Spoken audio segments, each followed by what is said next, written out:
Okay, great. So we're starting. All right, Sherry.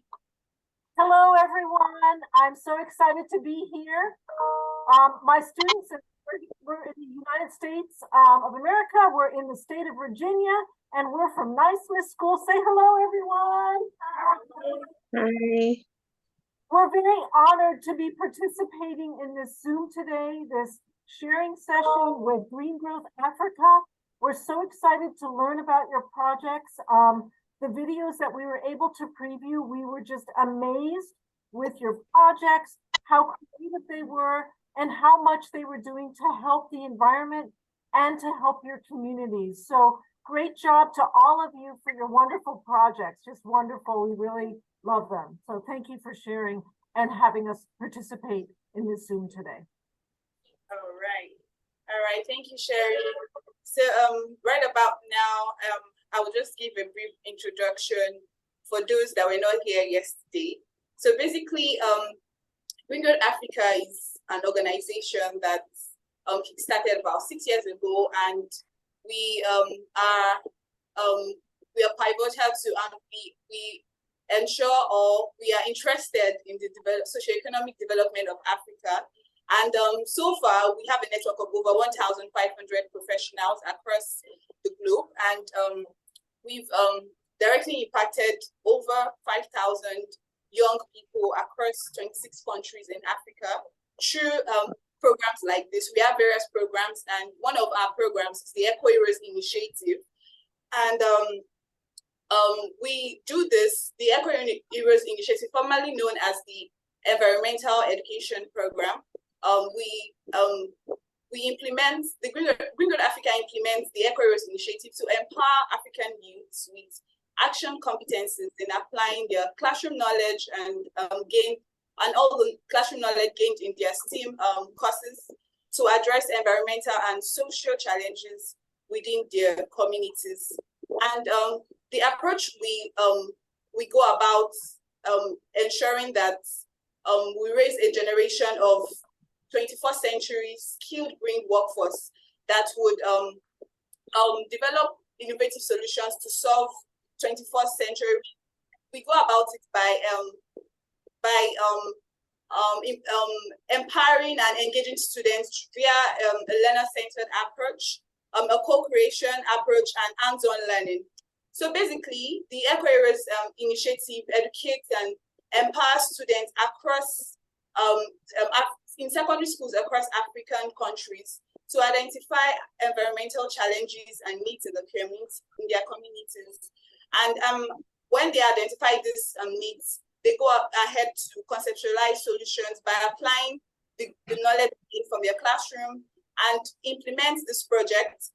And as soon as they're done implementing the project, they get engaged in events like this where they share their knowledge with their peers locally and then with other students across the world.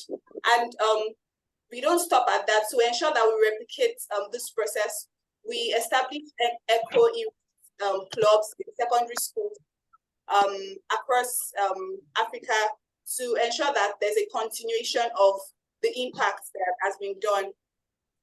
Okay. All right. So the 2022-2023 EcoHeroes initiative focused on the thematic areas of sustainable energy, sustainable aviation, and climate change. And we have 6 secondary schools across 3 African countries, and as well as 5 international experts that acted as advisors to guide each of the teams in implementing their projects. So we already kickstarted the presentation of projects yesterday, where a school from Rwanda, 84 TSS St. Charles, presented their project, as well as AMKK3 College of Science, New Busa, Nigeria, presented their project. And so today we'll be going ahead into the school's presentation, the remaining teams that we have. So we have on the call Fruitful Vines College, Ibadan, Nigeria, and then Twinkle Star Secondary School representing, as well as Kaimosi Girls High School and Imperial Boarding School. So we'll move on to the school presentation now. So if you can hear me, Fruitful Vines College, can you wave? Okay, great. So AMKK3. Are you on the call? Okay, I believe you're not on the call. Then Kaimosi Girls High School, are you on the call? All right. Then Twin Star Secondary School, can you just signify if you're on the call this afternoon or this morning, wherever you're joining us from? Okay. So I think we'll just go ahead to take the presentations of the teams that are available on the call today. So Fruitful Vines College, before you came in, we were playing your presentation, your project presentation, and it's been great. So to everyone that doesn't know about their project, the Fruitful Vines College constructed an aircraft powered by solar, and today they would be talking about their project implementation journey. So if you have questions, please note them or drop them in the chat box so that you won't forget them. Then after each of the presentations, or all the presentations rather, after all the presentations, then we go ahead to take your questions and any other discussions we have. All right, so Fruitful Vines College, you have the floor now. Thank you. Good day, everyone. My name is Blessing Marie, and I have Daniel. I'm Jason Emmanuel. I'm Bennett Kevin Tree. I'm Obide Chimori. I'm Olusanja Bless. I'm Alifero Longwa. I'm Odibana Awa. And we are the students of Fruitful Vines College. Thank you very much. We are members of the EcoHeroes initiatives, and I am a member. I've worked on the project on building a solar-powered aircraft. So, you can tell us more? The primary goal of our project is to make a solar-powered aircraft that does not require any form of fossil fuel to power the aircraft, because fossil fuel is toxic in high volumes and hazardous to the environment and the atmosphere. In other words, our aircraft is going to be powered by solar energy, which is safe, clean, and efficient.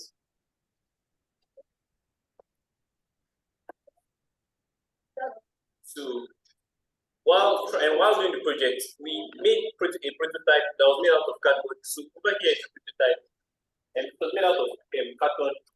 And we took accurate measurements to make sure it was going to fit perfectly. But the reason why we didn't make use of the prototype was because of the weight. And then my other friends will tell you why our project isn't really looking like prototype, and other things need to know about projects. So the drone we made use of is right here. You can see it here. It's made up of 4 brushless DC motors with propellers attached on them.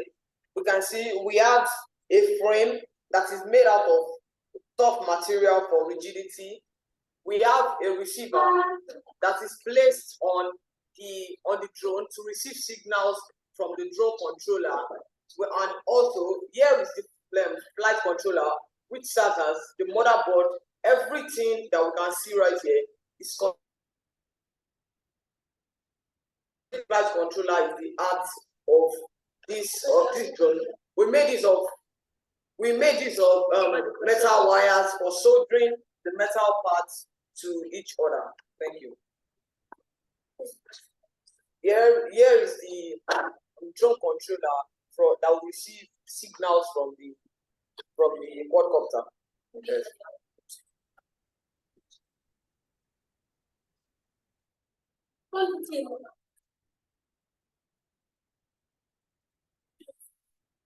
So this signal indicates that the drone is on. So when you put on the remote control, it's going to receive the signal from the remote.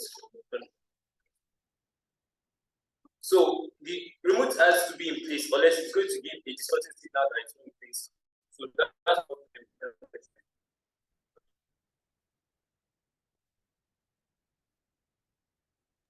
right, thank So you. as you can see, All right.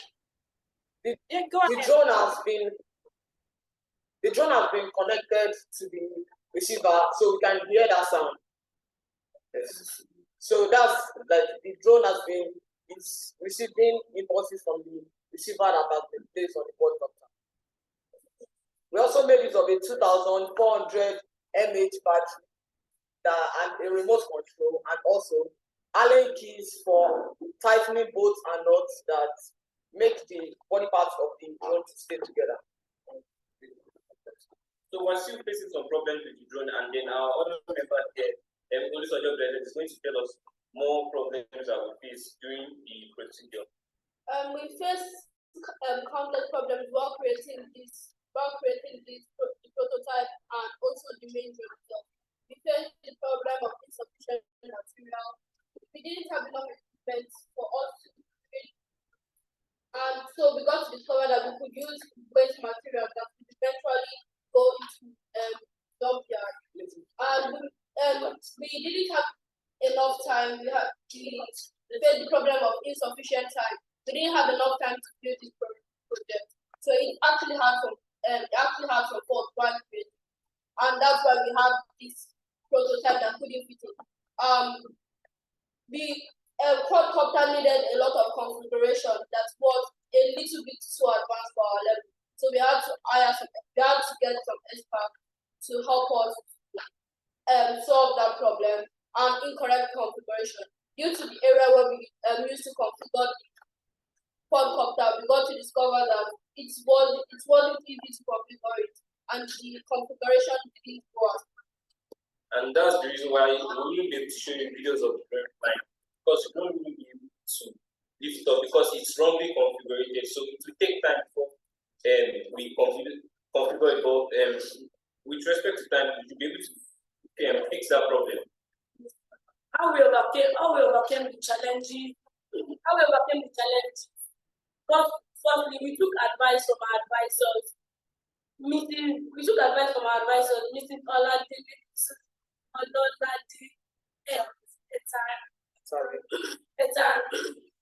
I used copper wires and staplers for the connection.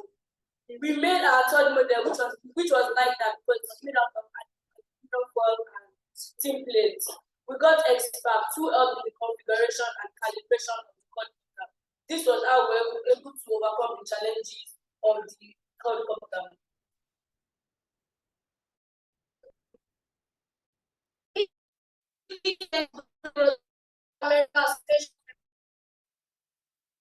Whitney, EcoHeroes initiative, and Mrs. Olade Letare for the support and funds in ensuring the implementation of the project. We thank you. Thank you. Thank you, Big Brother. Thank you, Great Africa. Thank you. Wonderful project you have. I think I was rushing through the slide and I was not able to show some of your project activities because you were talking a lot. But so this is great. I like that there's this synergy and teamwork, and I need to also point out that this is a great aspect of design thinking where you think about ideas to solve a problem, and even if the solution that you are working on does not really address that solution, you go back again to restart. It shows your resilience and your determination to make a change and impact in your society. It's a great one. All right, so well done. So we'll move to the next school. Twinkle Star Secondary School, please, if you're here, can you unmute and say hi? Hi. Hi, everyone. Oh, great. Okay, great. Welcome. Good to have you on the call. So you can go ahead and present, do your presentation. You can introduce yourself and then do your presentation. So please note if you have questions, just note them. We'll take them after all the presentations. Thank you.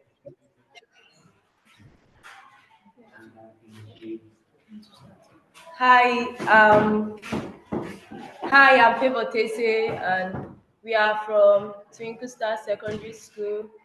Just as you all know, our project has been working on constructing a hive in order to manage waste products into wealth materials, and we've gone really deep into our projects, and we want to address the issue of waste uh, waste products. We've come to understand that at least a total of 37.9 million tons of food is trashed every 12 months. And this waste product normally releases methane, a powerful greenhouse gas, which is a major contributor to global warming and climate change. This is one of the issues we would like to address. Our solution, Black Soldier Fly Hive, is an agricultural and food waste valorization system driven by the Internet of Things to breed black soldier fly using food waste fertilizer for farming. Black soldier fly hive will revolutionize organic waste management to provide an option for farmers, food vendors, and food processing industry to efficiently transform their waste into revenue generational products, hereby keeping the environment green and clean and also staying environmentally conscious. So instead of our waste going into the landfill to produce this powerful greenhouse gas, which is methane, we have also found out a very good and solid solution, which is the black soldier fly hive. This is a hive used for breeding black soldier fly, which will be used for production of fertilizer for farming and also production of livestock feed. Okay. Also, using an innovative approach, our solution, the Black Soldier Fly Hive, is driven by the Internet of Things to breed Black Soldier Fly using agricultural and food waste, creating additional income environment. Also, when we use this, we are able to produce two products. First, the production of livestock feed for our animals at home, and second, rich organic manure for farming. We started off by developing our project, which involved the construction of the entire hive. Back to the project. When we started this, we used a bait to attract the flies to get them to lay their eggs. After a period of 5 to 19 days, we were able to extract some eggs and then introduce them into the organic waste, which we were able to get from a renowned market square. Also, we regulated the atmospheric conditions using our hive. At a stage when we were able to get the larvae out, we introduced our young larvae into the food waste for breeding. Our work is then divided into four stages. First, the hive development. Second, the using of bait to attract the flies. Third, the hatching of the eggs to start breeding. And fourth, the hive development stage for the livestock feed. Also, after a 19-day period, we were able to extract two products. First, rich organic waste for farming, and second, The larvae. the larvae for our livestock feed. Thank you. And in our hive, we have some computerized things inside, such as we have a fan, we have the temperature sensor, we have the light sensor, we have the Arduino board, and we also have a pump which is connected to the solar panel. Now the solar panel gives power to the Arduino board, while the Arduino board sends power to the sensors. Yes, and the function of the pump is to pump this organic waste so that our larvae can eat them up. Also, the period for the eggs to hatch is that, well, the eggs takes 0 to 5 days to hatch, and then from there it becomes a larvae. The larvae then takes 5 to 19 days to become a prepupa, and then the prepupa also takes the stage of the days of 19 to 33 days to become an adult fly. Although some of the flies can emerge around 38 or 40 days. And after we finish separating the larvae out of the organic waste, now the organic waste material we use it as a fertilizer on a farm, and it makes the farm to be rich. Yes. We also took part in community sensitization by creating awareness to people, also hereby making them to be well enlightened on how they can manage their waste to revenue generational products and also for income, in order for them not to throw away their waste to have dangerous effects to our community. We also enlighten them on the benefits of transforming this waste into breeding black soldier flies for their benefits. Also, we were able to support and supply these products to 3 farmers, and more than 50 students were trained on how to breed the black soldier flies for livestock feed. Yes. And also, our black sugar fly will help farmers from wasting all these large amounts of food waste, which releases methane as stated before. Can also revolutionize these waste products for also saving these waste materials or this amount of high cost that we wasted, and use them for a better and grow our farms more richer and richer. Also, methane, having a chemical symbol of CH4, doesn't also, aside depleting our ozone layer, also is a cause of air pollution. And if we allow this to keep on going, lives may be lost. This is why we came up with this project to reduce the wastage of food in Nigeria and to revolutionize waste and be able to use them into wealth materials. Thanks.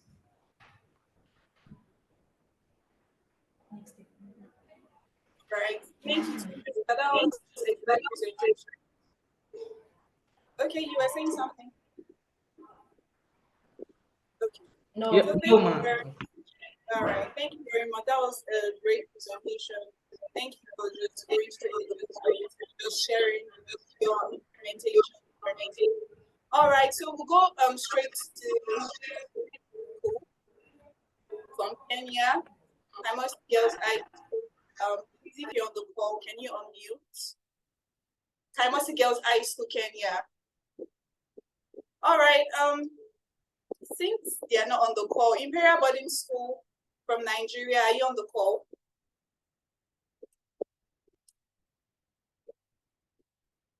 Okay.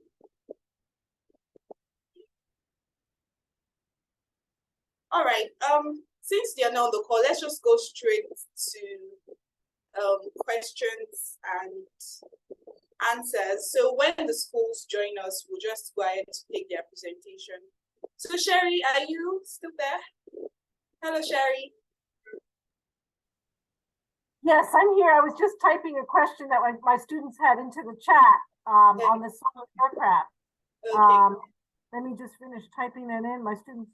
So we thought that project was really interesting, the solar aircraft, really great job. And my students were wondering if the solar panel can hold a charge and fly at night, or does it fly just during the day? Okay, Fruit Vines College team, did you get that question? So a student is asking if your aircraft can fly at night, and did you get that question?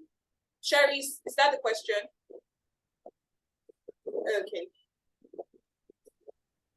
Yes, our aircraft can fly, but The solar panel is required to charge the battery, which can be used at any time.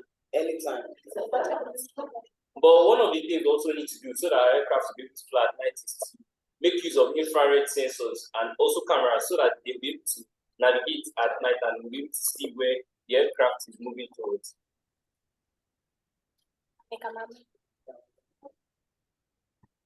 Great. So does that answer your question?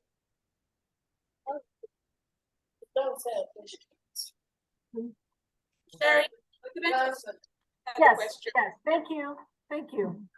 So any more questions for Fruit Vines College, Nigeria? It looks like there's one in the chat, Okay, all right, I'll just a check. couple in the chat. All right.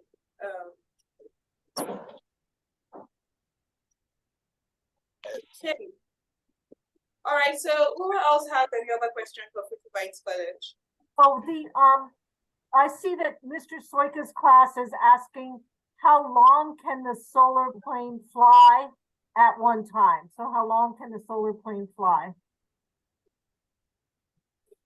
How long can okay, fine, go ahead. We didn't get the question, ma'am. We didn't get the question. Okay, so how long can the aircraft fly? For how long? You can fly as long as the battery can last. For about 5 minutes. Yes. You can fly more than 5 minutes. You can fly for about 5 minutes. It depends on how high it flies. And the battery can fly for about 5 minutes. The battery is properly charged. Okay. All right. All right. Hi, Joyce. Hi, Joyce. So was that 5 minutes? Yes. Yes. 5 minutes. Okay, thank you. All right, great. So as we were answering the question, we have one of our advisors on the call with us today. So she advised the Fruitful Bites team. So we have Lolade SRA. Hi, Lolade. Hello, how are you? Good morning or good afternoon. Sorry, I'm just getting my camera set up. Good to see you all today. Good to see you. Good to see you. Thank you for joining the meeting. It's a pleasure having you. Yeah, Thank you. Fruitful Bites team already presented, and you're just talking about their project. Yeah, so if you have any questions, any more questions you would like to ask the team, please don't hesitate to ask them now. Yeah, I guess I'll just ask, how did the troubleshooting work out? I know you had some trouble where one rotor was spinning, but you couldn't get the second to spin. And so you had to do some troubleshooting in order to make it work. Okay. So did you get that question? How did you how were you able to sort the challenge of the fans not rotating? Yeah. we found out that the problem was coming with the wire and the arrangement of the wires and the circuit. So we had to rearrange the wires, and they were placed in the right positions. So when we checked the problems and we found out that it was with the wire, we had to remove them and replug them back in their proper positions. Okay, good to hear. Thank you. I'll just say I'm very proud of the team. I think they were very engaged. They did a great job. And they worked through their problems. They thought of new solutions. They asked the right questions, and they kept persevering. So great job to the team. Thank you, Mom. Thank you. All right, so in the absence of any other question for Fruitful Bites College, we'll go ahead to take questions for Twinkle Star Secondary School, Nigeria. So I think there was a question from Cherry. Are there any other insects like the black soldier fly that might be used in other places around the world?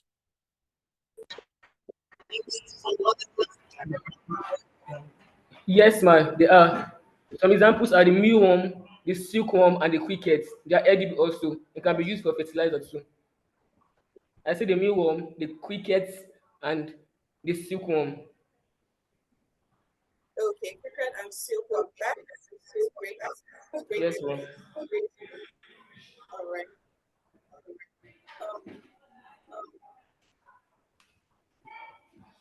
Okay. Any other questions for them? Any other questions for them?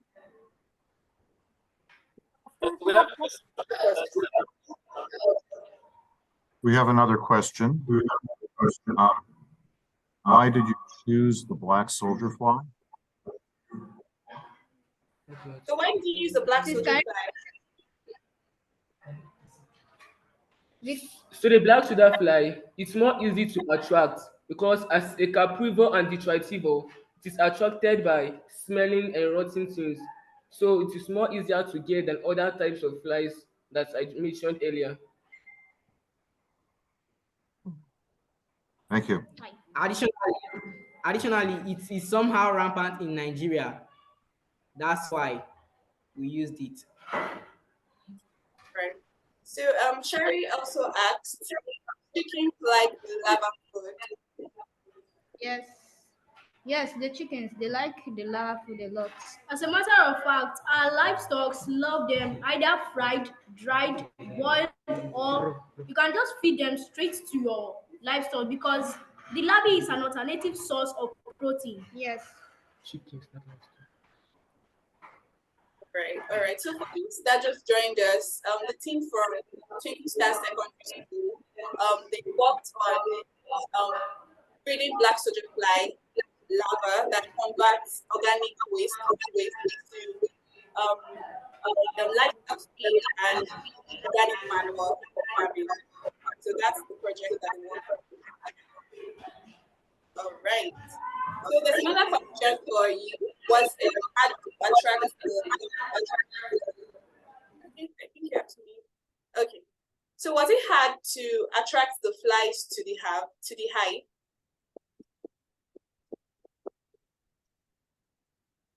Sorry, we can't. You're muted. As I said earlier, the black soldier fly is a caprivore and detractivo. That means they are attracted to rotten and bad food and agricultural waste. Anywhere they see anything rotten or smelling, they tend to go there and they think it's suitable for them to lay their eggs, and they do so there.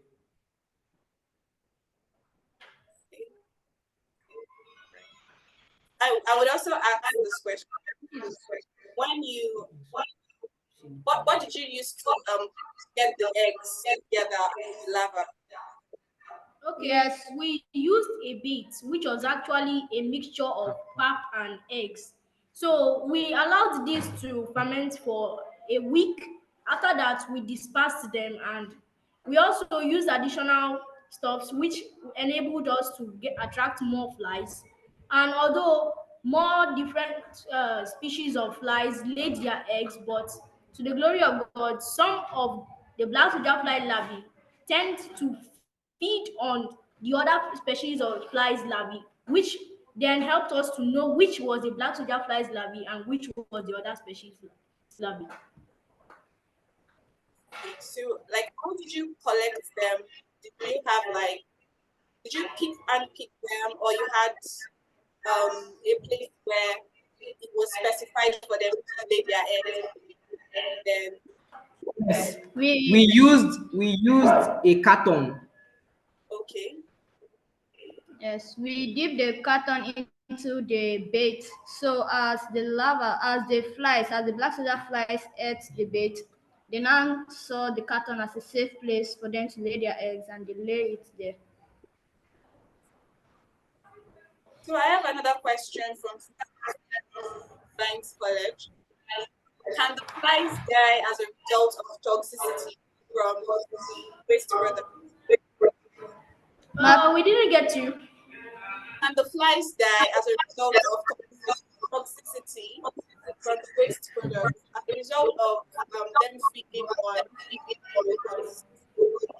Literally, the larvae can live for 5 to 6 days, while the adults can live for 4 to 5 days, depending on the condition they are being kept. Okay, so while they are feeding on whatever stage of food waste, either rotten or poisoned, would it in any way affect the flies? Why they Yes, it would. If the waste is being poisoned, it would affect the growth of the flies. And normally, the beauty of the black soldier fly is that the larvae, they love what is organic. Whatever is organic, it loves it. But whatever is not organic, it won't even touch it. It will just, let's say there's an organic and an inorganic food waste. It will go there and pick what is organic and leave the inorganic stuff there. All right. So There's another question for you. If you started by attracting the adult flies, did you start? Okay. Did you start by attracting the adult fly, or you started with the larva? No, we didn't attract it. We started with the construction of the hive and constructed everything we needed and the conditions suitable for the larvae to hatch. Then we used our bait to attract the adult flies to lay their eggs. And after these eggs were laid and hatched, we then introduced them into our hive for breeding.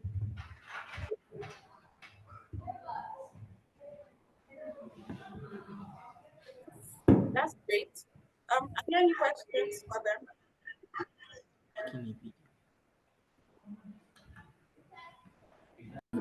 Please, do we have any more questions? Sherry, yeah, you can go ahead. I don't think my students have any other questions. Wait, where's one? Oh, Joy, what did Joy say? I put that in the chat. I put it in the chat. Yeah. No, she can go ahead and ask. How long of their lifetime do they can they spend decomposing the food? Sorry, I didn't get that. How long? How long can the larvae decompose food? How long is the larvae? Sorry, I think that was a trick. I didn't get the question.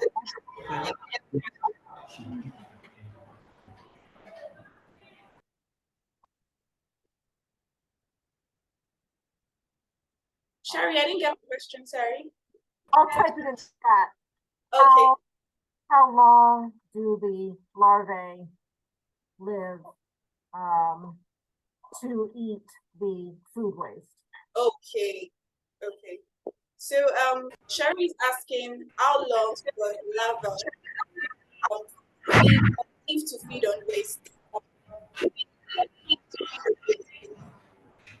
It can use the period of 5 to 33 days because after 33 days it enters a stage called the prepupa stage, and at this stage it tends to migrate to a cool and dark place where it hibernates and then reforms into the adult fly. Impressive. That's really impressive. Okay, thank you. Oh. Any other questions?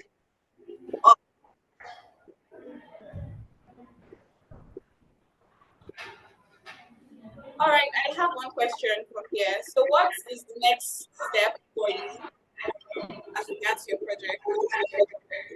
Okay, our next step is to extend our project to explore more black soda fly hive to different locations so that we can deploy more black soda fly larvae to feed on wide range of organic waste. And this larvae can also be used for fertilizers at different locations.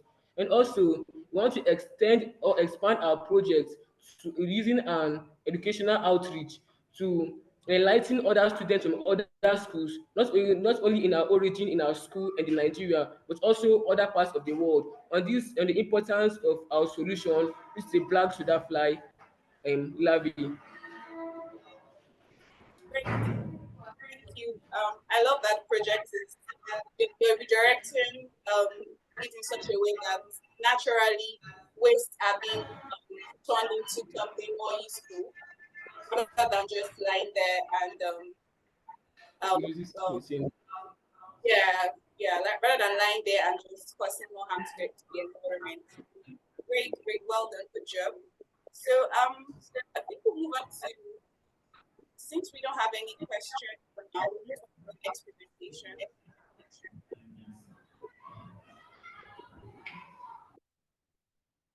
So the student from Kaimosi Girls High School, are you on the call?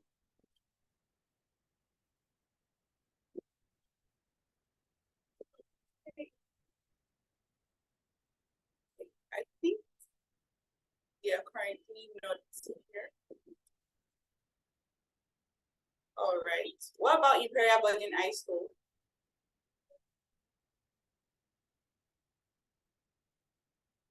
All right. They are also not here. Okay then. I think I'll just go ahead to play a video of the school that just presented now, Twinkle Stars secondary that will join soon. So let me know if you can see my screen.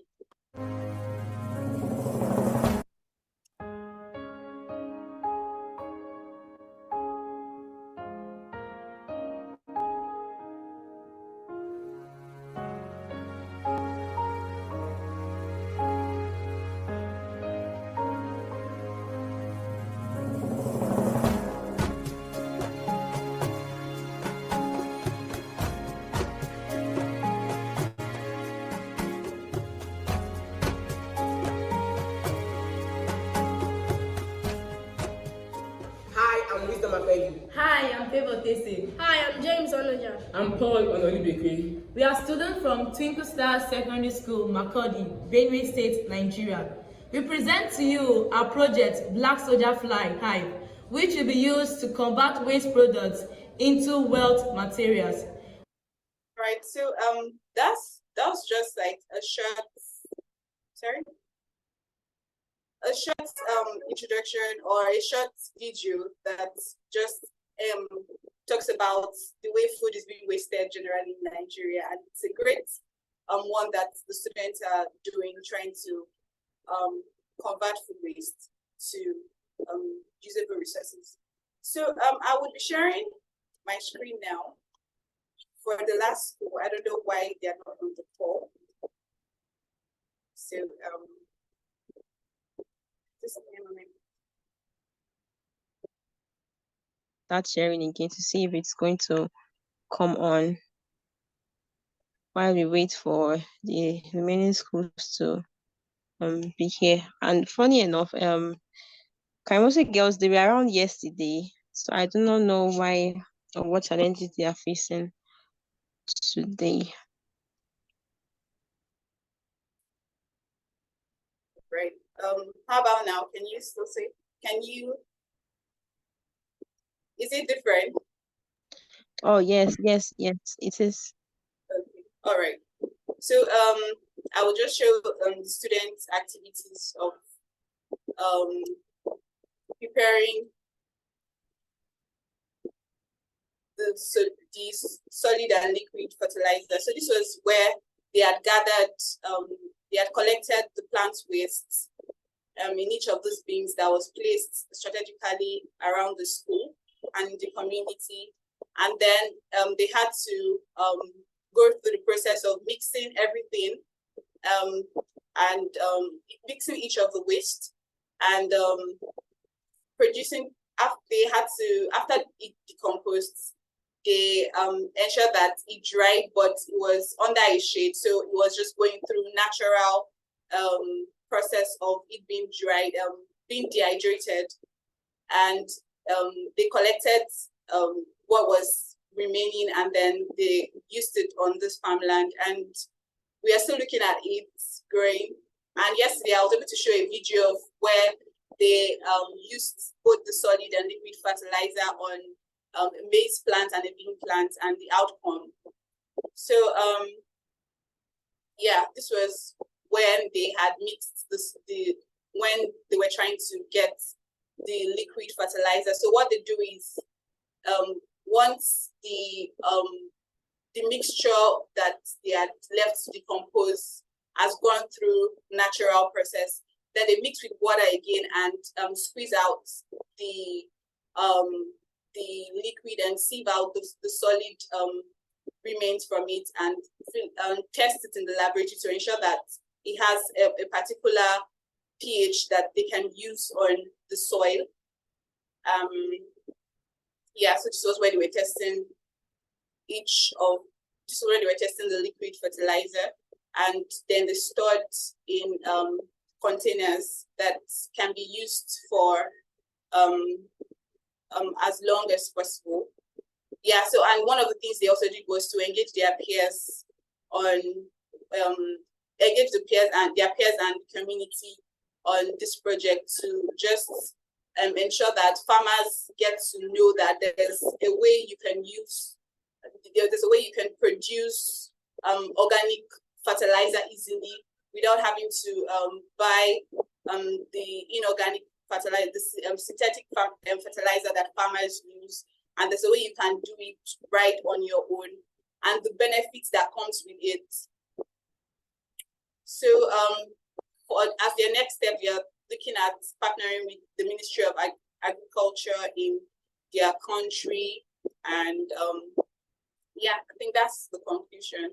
So all in all of this, the team of girls, 6 girls, it's impressive that they are trying to reduce the effects of the use of synthetic fertilizers on soil, leading to release of nitrate compounds, that's nitrogen oxide, a greenhouse gas that contributes to global warming. So I don't know why they are not here, but that's basically a summary of their project. Yeah. So if you have questions, I know I might not be in the best of place to answer the questions because I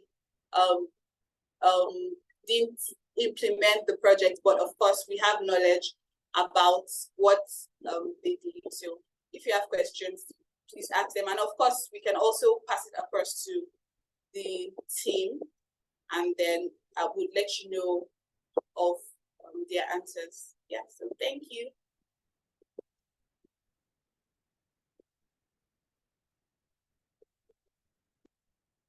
All right, are there any questions? Do we have questions?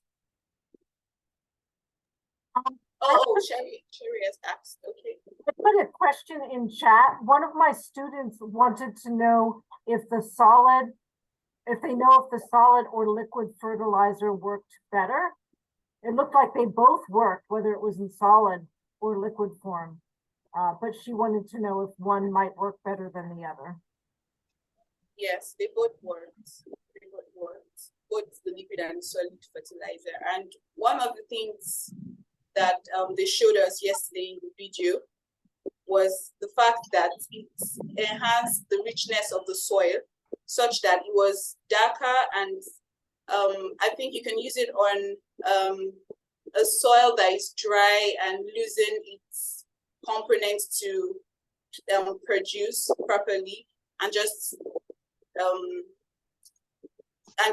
ensure the richness gets back into the soil. So it was darker, I think. Rather than talking about it, Precious, can I go ahead and just play the video again, or?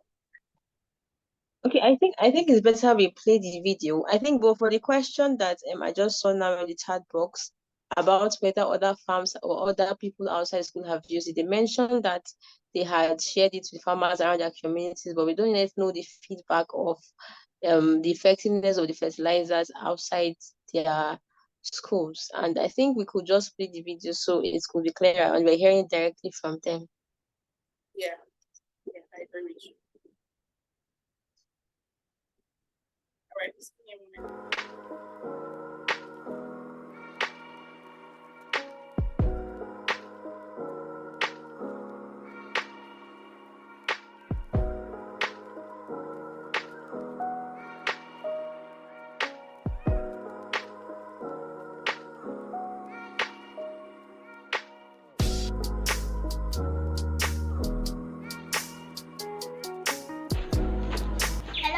My name is Whitney Mideba. I'm from Kenya, Friends School Chemistry Girls High.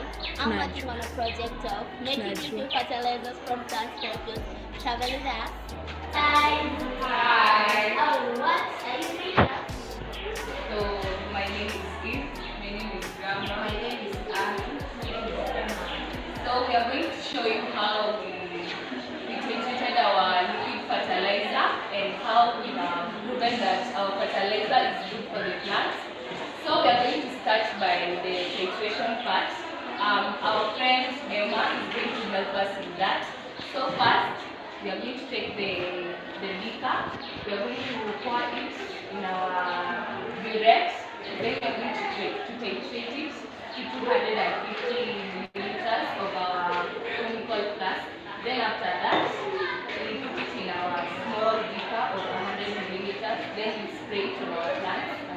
see here, the plants we have been using our fertilizer. 2 plants has been using our fertilizer, and the other plant has been using the normal seed conditions. So we are going to prove to you that our fertilizer is good and is appropriate for the environment, following the climate action SDG 14. So the contents of our liquid fertilizer include banana, orange peels, water, and bioactivators. Yes, and we also added some plant shapes like skuma wiki. We also added some chicken manure and some cow dung for the solid organic fertilizer, which we put it together with our soil. So the solid organic fertilizer is here together with the soil, and this one has the normal conditions. So as you can see here, we are doing this as a team. We are treating the liquid fertilizer, then they'll be tested in the laboratory to test their pH scale. But what we know, they already do good in our plants. As you can see, the plants are very healthy. They are stable. This is as you know, our fertilizer has nitrogenous effect on our plants, whereby we know that all leguminous plants need nitrogen. So nitrogen fixation so that they can grow well, where they help enhancing nutrients. And it's stable. It encourages good growth of plants, and the plants grow in healthy. So for the past 2 weeks, we have been applying our liquid fertilizer on this maize plant, and as you can see, it has really worked well. We have also used it in beans, in that bean plant, and it's also coming out well. But in this plant, we have not applied any fertilizer, therefore it has not grown, it has not germinated as it's supposed to. So we think that it is the best, and we are really proud that we are able to come out with such a great project. Yes, and as per what than buying artificial fertilizers, where we know that artificial fertilizers are not good for the plants. So we have tried to solve one problem in our community by teaching them to make organic fertilizer, which is natural, and they can find all the materials in their farms. So as the EcoHeroes initiative, we think that we have done very well by solving the problem in our community, and we have done it as a team, and we know that our fertilizer is good for the plants. So this is a syringe. We usually spray 20 millimeters every day. As you can see,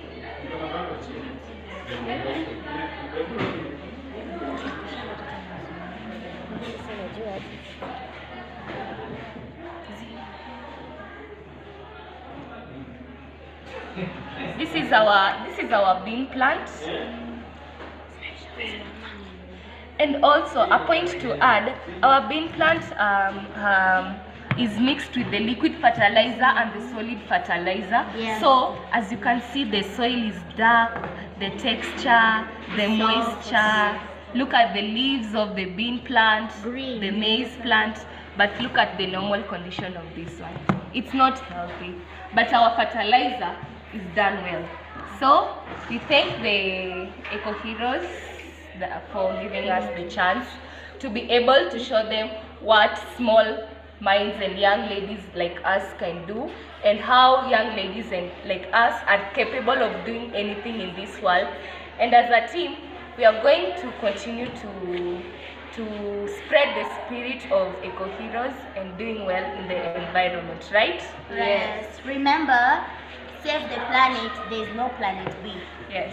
So in the next video, we are going to tell you what's next. Bye. Bye. Yeah, so that's basically it about their project. So if you have questions, please just put them in the chat box and then we'll answer them. Okay. So while we were watching the video, the team from Imperial Boarding School, Imperial School Nigeria joined the call, and we already tried to present your project. So I guess what we'll just basically do now is to ask the questions, and then the students would answer these questions. So yeah, can you hear me? Hello? Yes, I can hear. Okay, all right. The team from Imperial Boarding School, Nigeria, can you hear me? Can you hear me? Can you unmute your, yeah, can you unmute and speak if you can hear me? Yeah. Introduce yourself. Hello. So introduce yourself, then go ahead to ask you questions as regards your project. Yeah, so go ahead. Good evening. My name is Nysmith Cynthia. I'm in SS3. My name is Joji Juliet. I'm in SS3. My name is Juan Juliet. I'm in SS3. So there are about like 11 of us here. Okay, great. Welcome. Thank you for joining the call. So I will just go ahead and ask the first question that was asked while you were not on the call. So how long does it take for the cow dung to dry before it can be used as fuel? 3 days. Oh, 3 days. Okay. Yes, ma'am. Yeah.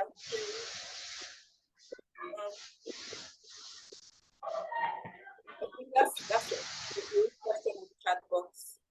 Yeah, please, do you have another question? Precious? Rejoice, there was another question, I think, for them. So they mentioned, okay, yes, from Terry. So she asked that for the projects with cow dung, how much has to be collected to make the compressed fuel? Does it smell when you are burning it, or using it as fuel to cook? No, it does not. It does not smell. Okay. Okay, how about how much has to be collected to make the compressed fuel? Like how much kg of cow dung do you have to collect to be able to make the fuel that is useful enough to cook? Like 25 kg. All right. Thank you. So Sherry, do you have any questions for them? Are you satisfied with their answers? Yes, I just put the questions in chat. That's really good. Thank you. So, can you tell how many, what was the weight of cow dung that was collected, and what was the amount that was gotten as a fuel from the cow dung that you collected? The one we collected? Yes. Not just the one you collected before, just to have an estimate of, okay, so this is how much was collected, and this is also how much that will be gotten from the amount that was collected. Okay, we collected 25 kg, then we had 13 kg of dried cow dung. Okay. All right. Then when you are constructing the machine, can you walk us through how you constructed the machine? Okay, we went to a welding shop.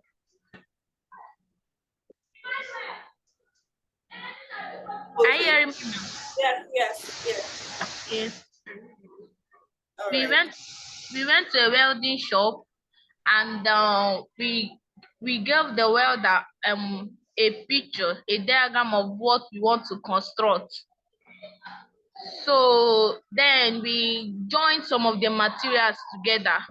We went to the welding shop, gave the welder the diagram of the machine we want to construct, and then we joined some of the materials together and mostly did it ourselves. All right, thank you. Please, if you have any questions, just ask. Don't hesitate to ask. All right, I think, yeah, no questions. So the questions I'm getting here are for the team from Kenya, Kaimosi Girls High School, Kenya. Does the fertilizer wash away when it rains? Not really, because what they apply to the roots of the plant, and it absorbs the fertilizer and it goes ahead to do all that it can do in the soil. So I don't think it washes away. Then okay, did you have for a control and treatment experience with fertilizer? I think they did, but of course the students will also be the best position to answer the questions. Yeah, so I think that's all the questions from here. Yeah. All right. So I think what we can do for Kaimosi is we'll still, since we have access to the Zoom recording files, so we'll just get the questions, collect the questions, and then send it to them so they can maybe even do a video presentation answering those questions later. So other schools will be able to like see and watch, and then they would have their answers to the questions from the students directly. So I think that is what we can do right now. Right, that's great. That's great. All right. Yeah, so as soon as we get them, we'll send to everybody so you can have answers to the questions. All right, so I think that's all for today as regards the presentation. Right. So Sherry, do you have any words or anything from the students or from you? Peter? Anybody? We're just really excited that we were part of these sharing sessions yesterday and today. It's really great for our students here at Nysmith School to learn about what you're doing in Africa, all the great projects. It's truly amazing. The projects really address many of the UN Sustainable Development Goals, dealing with things like climate action, good health and well-being, education for all, clean water, sustainable communities. So what you're doing is so amazing. We're just really impressed with your projects. Ms. Abange, did you think you wanted to add? Here's Ms. Abange is with me. Okay. It was really, really encouraging and exciting to hear what the students can produce and come up with, especially the one of yesterday, the pure water that they make the backpack with it, and each of them, and the fertilizer, liquid fertilizer today, and the car door. Everything has been really, really encouraging. I'm happy for the students that we are producing for the future, for they have something to do with the climate. Thank you so much. And you all did a good job, very awesome job. Thank you. Thank you. All right, so while you were talking, we also had another advisor come in, Richard Amber, who advised the team from Imperial Boarding School. Richard, welcome. Please, you have anything to say as regards the whole program itself? The team already presented their project, so it's great to just have any words of encouragement. Yeah, all right, thank you so much, Rejoice. I am happy to join, though a bit late. First and foremost, of course, it's very important that we recognize the meaningful engagement and active participation of young people, especially at a much earlier stage. Knowing the fact. Sorry, you're muted, Richard. You're muted. Okay, sure. Oh, sorry about that. Sorry about that. Yes, first and foremost, greetings from Kampala, Uganda. I'm happy to join, though a bit late. I'm happy to see my group. I see they are very excited. And to see the other bigger group as well.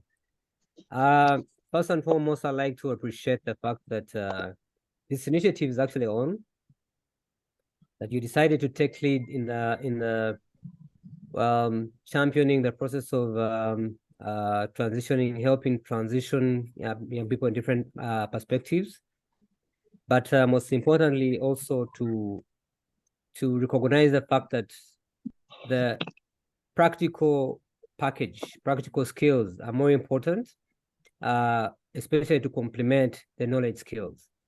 If you don't have an opportunity to engage young people and to see how they can apply their critical thinking in the process of problem solving, it's usually very limiting because you don't know where they are at.